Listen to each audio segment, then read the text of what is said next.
আমরা জীবিত আছি, ও জীবিত নেই। আমি আঞ্জুমের হত্যাকারীর ফাঁসি চাই, খুনি জিনুলের।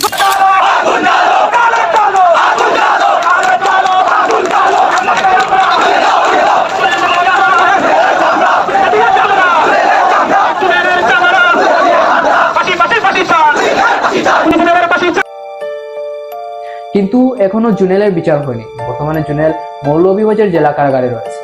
আমাদের দেশের বিচার ব্যবস্থা কেমন আমরা সবাই জানি, তবু আমরা আশা রাখছি যে খুব শীঘ্রই সুষ্ঠু বিচার হবে। প্রতিদিন দেশে কত হত্যা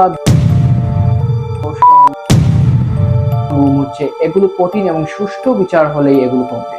আমরা অন্যায়ের বিরুদ্ধে এভাবে এতদিন যে আন্দোলন করেছি সেটা যদি অব্যাহত রাখি, অর্থাৎ আমরা যদি এটা চালু রাখি, তাহলে হয়তো খুব শীঘ্রই সুষ্ঠু বিচার হবে। বর্তমানে বিচার পুরোপুরি দামানো চাপা পড়ে যাচ্ছে আস্তে আস্তে। তো আজকে এইটুকু পর্যন্ত, দেখা হবে অন্য কোনো বিষয়ে।